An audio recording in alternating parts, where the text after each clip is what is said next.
boa noite, amigos, a todos vocês que estão chegando no nosso canal TV Revelade, sejam bem-vindos para mais um estudo da obra Autonomia, a história jamais contada do Espiritismo, pelo pesquisador Paulo Henrique de Figueiredo. É sempre uma alegria nós estarmos com vocês. Para isso, nós vamos dando já os nossos recadinhos iniciais, para que vocês se inscrevam no nosso canal. Nós estamos com a campanha Coração Amigo, com o objetivo de poder conseguir, né, fundos para que a gente possa subsidiar não só as atividades que nós já temos no canal, mas outras também que nós pretendemos desenvolver. Para isso, vocês podem contribuir pelo Pix 517 577 96649. A partir de R$50, esse subsídio será para as atividades do canal. Lembrando também que vocês podem visitar e devem, né, a nossa página do Blogspot, revelareinstituto.blogspot.com. Lá vocês encontrarão textos referentes a temas da doutrina espírita que Beto Ramos nos dá a oportunidade, né, de ler, estudar, refletir, e guardados os devidos créditos também, vocês podem utilizar em estudos, em dinâmica de grupo, numa apresentação, não é? É isso que é. E também tem espaço para vocês colocarem comentários, sugestões, críticas e até elogios. E nós vamos ver hoje, então, no nosso estudo, as ciências psicológicas. Mas, como nós dizemos sempre, nós nunca estamos sozinhos. Além da companhia dos bons espíritos, eu tenho hoje a grata companhia deste meu amigo tão querido, deste mineiro sorridente, que traz nesse sorriso a bondade do seu coração. Boa noite, seja bem-vindo, Lauro Rodrigues. Lembrando que esse nosso vídeo hoje é gravado. Mas aqueles que quiserem interagir conosco, deixem o seu comentário, deixem a sua dúvida, que depois nós vamos recorrer ao vídeo para respondê-las num próximo estudo. Bem-vindo, Laurinho. Obrigado, Marisa. É muito bom poder estar aqui nessa noite de estudos da obra Autonomia, né? E quero saudar a você que está conosco também para esse estudo, e que esse estudo seja proveitoso, mas muito proveitoso, por isso que se trata da história, né? São informações históricas acerca de tudo aquilo que envolve o Espiritismo. Então, nós já pedimos a você para se inscrever, assinar, ativar as notificações, curtir, comentar e compartilhar, e convide mais um a vir se somar conosco nesse grupo de estudo. Marisa, vamos falar um pouquinho, então, desse tema, né? Vamos. Antes, né, nós vamos apenas fazer uma breve só retrospectiva, né? Nós falamos, na realidade, gente, deixa eu até... É isso mesmo, né, Laurinha? Nós estamos na Fundamentos da Teoria Psicológica e da Doutrina Espírita. O meu ventilador aqui mudou de página, por isso que eu tinha falado as ciências psicológicas. Desculpem, viu, gente? Mas é Fundamentos da Teoria Psicológica e da Doutrina Espírita. E lembrando, então, que nós fizemos toda aquela retrospectiva, né, do espiritualismo racional, de como surgiu, da vida humana e da vida animal, que nós vamos falar daqui a pouquinho também. E aí nós vamos continuar, então, hoje, com essa parte que é muito interessante e que nós esperamos que vocês também gostem, lembrando sempre que vocês podem sempre deixar sua dúvida, sua sugestão, o seu questionamento e a sua reflexão também. Podemos começar, Laurinho? Então, vamos lá. Fundamentos da teoria psicológica e da doutrina espírita. Vamos aqui apenas pontuar os temas estudados na psicologia. Em seguida, também, das demais ciências filosóficas, que serviram a Allan Kardec como referência para os estudos espíritas. Então, vejam que interessante, né? A psicologia e toda a grade de disciplinas que era dada não só nos liceus, mas nas universidades, né, francesas, servindo aí como precursores realmente, né, de referências para que Allan Kardec pudesse fazer os estudos espíritas.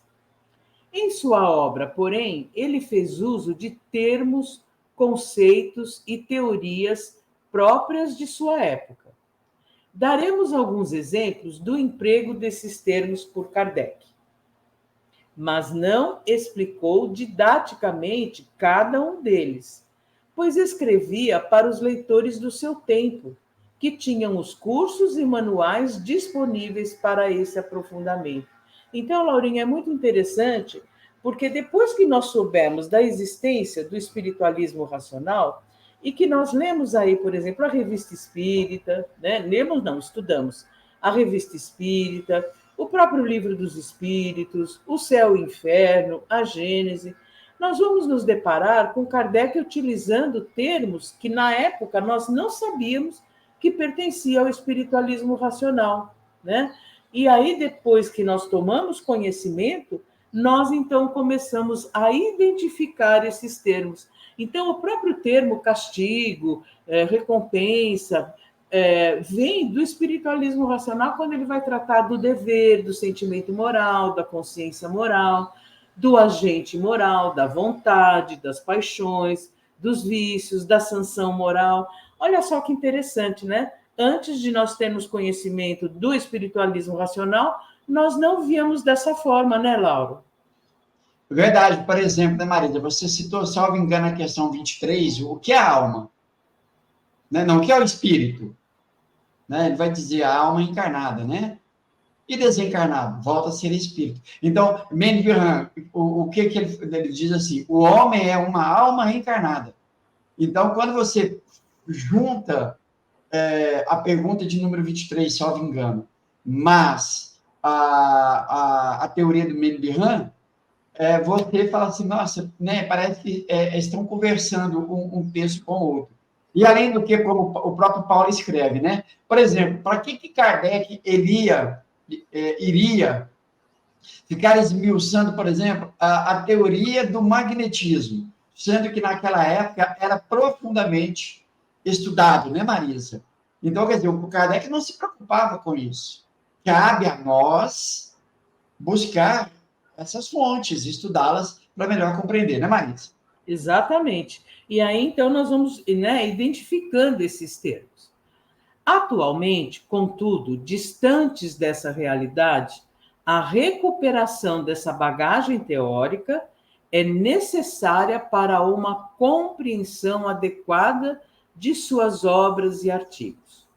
O Manual de Espiritualismo Racional de Paul Janet, Tratado Elementar de Filosofia, é abrangente e didático para esse estudo.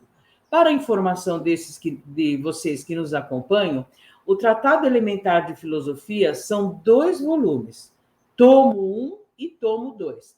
E ele tem disponível na internet. Inclusive, o que é publicado pelo Senado Federal, pela Biblioteca do Senado Federal, ele é pesquisável. Então, quando a gente abre esses dois volumes e você quer pesquisar, quer grifar, enfim, é possível. E é muito interessante. E aí nós aproveitamos para convidar vocês que estão nos ouvindo, mais uma vez, a toda segunda sexta-feira de cada mês, nós estamos com Juliana Hilbert, estudando o espiritualismo e o espiritismo.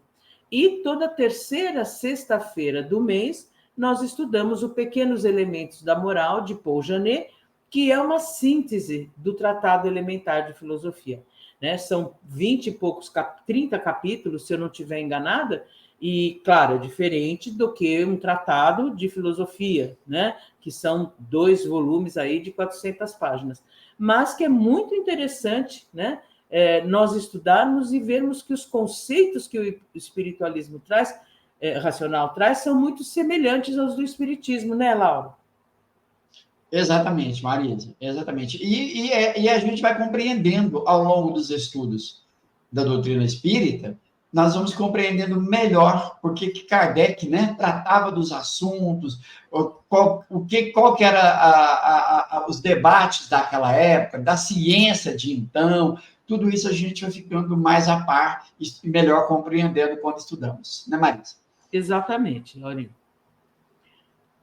A psicologia considerava o homem como nascido para viver em um corpo intimamente unido a ele. A alma em si é espírito puro. Puro aqui que ele está dizendo é condição, não é o espírito puro que nós dizemos como grau de autoridade moral. Ele está dizendo é puro espírito, é nesse sentido, né?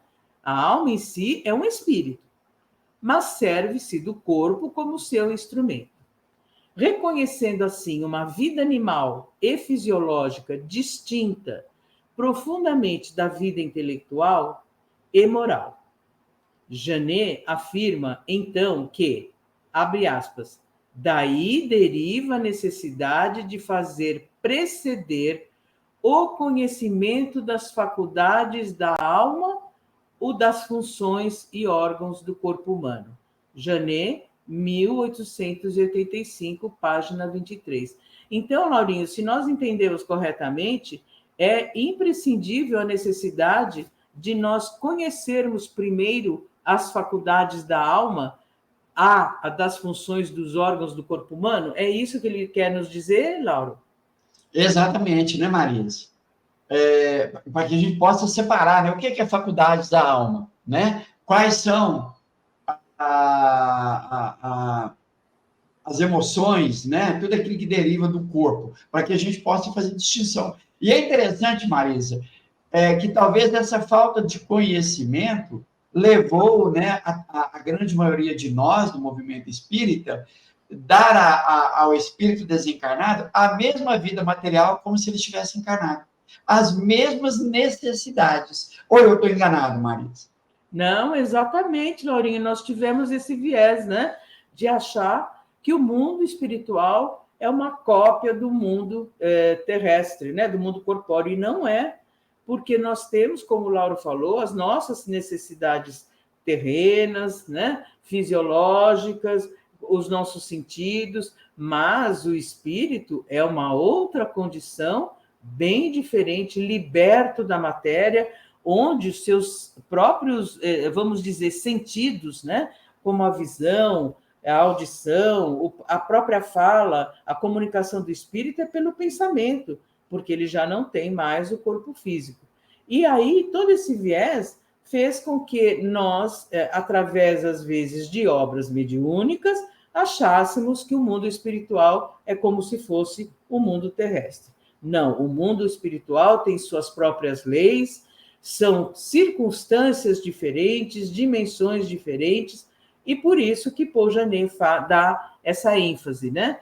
Mais uma vez, lembrando as faculdades da alma, razão, vontade e imaginação. Continuando, esse estudo prévio de todos os sistemas fisiológicos, funções dos órgãos fisiológicos e dos sentidos, a estrutura do cérebro e do sistema nervoso realizava-se na parte inicial dos cursos das ciências filosóficas. Então, por isso que ele diz aqui, né, que tem que preceder realmente aos estudos a importância, né, do estudo do espírito e das faculdades do espírito. Aí nós vamos passar para um outro tópico que chama-se vida animal e vida humana, em que nós vamos ter também mais esclarecimentos, né, a respeito dessa condição, quais são as vontades do espírito, as faculdades do espírito, quais são as características, né, da nossa personalidade. Lembrando sempre que vocês vão nos ouvir dizer muitas vezes esses dois termos, a personalidade e a individualidade. A personalidade é a nossa vida como encarnados. É a pessoa do Lauro, a pessoa da Marisa, a pessoa do Beto. A nossa individualidade é o espírito que está habitando este corpo, né, que nós temos. Então, é o espírito do Lauro, aliás, o espírito do Lauro não, é o espírito individualidade, porque Lauro é esta encarnação. Mesma coisa com Beto, Marisa e todos nós, né? Então, um aspecto é a nossa personalidade e outro é o nosso espírito. Algum comentário, Laurinho? Não, Marisa, tranquilo. Então, vamos lá. Vida animal e vida humana. Em seguida, ao estudo da fisiologia humana, No curso de espiritualismo racional, tratava-se da distinção dos fenômenos fisiológicos, operações sensitivas, como o próprio nome diz, né? Fenômenos fisiológicos, fenômenos que acontecem através dos sentidos. E os da consciência, operações intelectuais ou psicológicos, pelo fato de considerar o ser humano como uma alma encarnada. Então, como o Lauro já tinha, né, falado para nós, o fato de considerar o homem uma alma encarnada. Então, a importância de nós estudarmos esses dois aspectos da vida do ser humano. A vida animal, portanto, se constitui das operações da alma que dependem do corpo. Os fenômenos do movimento, os afetivos, dor, prazer, e os sensitivos, impressões produzidas pela ação dos objetos exteriores. Por exemplo, nós estamos numa janela. Quando nós olhamos a natureza, que sensação que causa em nós? Né? Nós olhamos, nós sentimos o cheiro da terra, o cheiro da chuva quando cai na terra, né? Então, essas são as impressões produzidas pela ação dos objetos e de tudo que é exterior. Os movimentos ativos são provocados no corpo pela vontade da alma, gerida pela razão. E essa seria a vida em si, ou vida humana. Laurinha. Nossa, bem interessante, né? Fica mais claro, né? Separar a vida animal, então tudo que está relacionado aos sentidos, né, Marisa? É isso, né? Exatamente. E a vida humana é quando nós usamos a razão, é o ser que usa a razão, né? Seria isso? Exatamente, Laurinha. Perfeito. Por essa definição, a moral, segundo o espiritualista racional, está relacionada à vida humana. Aí sim, por quê? Porque são as faculdades da alma. Enquanto materialistas e religiosos dogmáticos a definiam no âmbito da vida animal, sensações, como regida por castigos e recompensas, determinados pela dor e pelo prazer. Então, veja, essa diferença, né, Laurinha, que você também citou muito bem, é isso. Antigamente, né, os materialistas e os religiosos dogmáticos definiam a parte moral como o âmbito da vida animal, das sensações.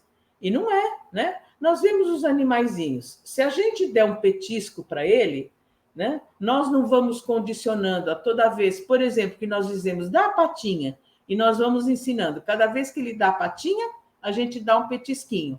Ele vai aprendendo que para ele ganhar o petisco, ele tem que levantar a patinha. E isto é um condicionamento, né, da vida animal. Então, é isso que nós precisamos fazer essa distinção, diferente da vida humana, que é a vida moral, como nós vamos ver. Sendo dor e prazer próprios da vida animal, não podem ser considerados as causas da moral, como pensavam os ideólogos, concluem os espiritualistas racionais. Os ideólogos eram os materialistas, né? Então, eles pensavam que tudo se resumia à vida animal. E aí a gente percebe, né, Laurinho? Vem o espiritualismo racional mostrar que não, que a vida moral envolve outras circunstâncias, né, Laura? Sabendo fazer essa distinção, compreendendo, então nós vamos separar, né, o que é do corpo, né, da fisiologia, e o que é da alma. Aí, então, né, aí a gente vai compreender melhor até a questão do ato do dever, né, Marisa? É a alma consciente, é essa consciência, essa inteligência, que faz escolhas livres, voluntárias, né, sem nenhum tipo de opressão. Ela faz o bem pelo bem, né, sem medo, sem ser regida por dor, por castigo ou recompensa. Não é isso? Exatamente. Desse modo, para estes, a moral será, para estes que ele diz, os espiritualistas racionais. A moral será determinada pela expressão da vontade, estudada numa disciplina própria, ciência moral, teórica e prática. Vejam a importância do estudo dessa disciplina, porque a moral será determinada pela expressão da vontade. É a vontade que vai determinar para mim as minhas escolhas, que serão de acordo ou não com a minha consciência moral. E isso era estudado nessa disciplina, ciência moral, teórica e prática, e não considerada como derivada da fisiologia, como definiam os materialistas. Laura, algum comentário em relação a isso? Não, Marisa, tranquilo. Acho que ficou bem claro, né, sobre a questão. Até já que você me passou a palavra, a gente tem falado muito, né, que o Kardec vai dizer assim, que era preciso estudar a moral como uma ciência, como ela é uma ciência, né? E aí ele vai dizer, né, como o advogado que estuda para direito, enfim. E que, né, hoje a gente não tem esse conhecimento e ignora essa necessidade de conhecer o estudo da moral, teórico e prática, né, Marisa? Exatamente. E aí, na sequência, então, nós temos agora o senso íntimo ou sensório comune.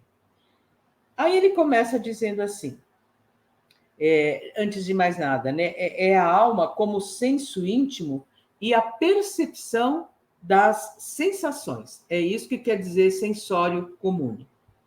Então vamos lá. Diferindo dos fisiologistas e ideólogos, que eram materialistas, né, que consideravam a radical redução segundo a qual viver é sentir, os espiritualistas descreviam a existência de um senso íntimo ou sensório comune, permitindo o acompanhamento pela alma dos fenômenos internos da sensibilidade, como o prazer e a dor, e de todos os demais estímulos causados pelas impressões da matéria.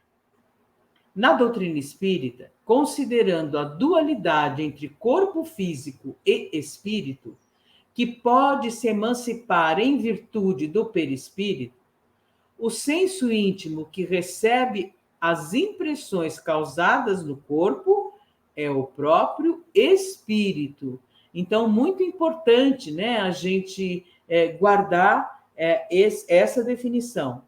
Quem recebe as impressões causadas no corpo é o próprio espírito. Então, por exemplo, se eu aproximo a minha mão do fogo, sinto calor e, por exemplo, sem querer me queimo, quem sente essa impressão no que é causada no corpo é o próprio espírito. Aí ele continua. As vibrações moleculares se fazem sentir em todo o ser. Eles chegam, assim, ao sensório comune, ou seja, é aquilo que nós falamos, a alma como senso íntimo percebendo as sensações, que é o próprio espírito. Kardec, 1860, 1995, página 68. Laurinho, veja que interessante, que comentário você traz para nós.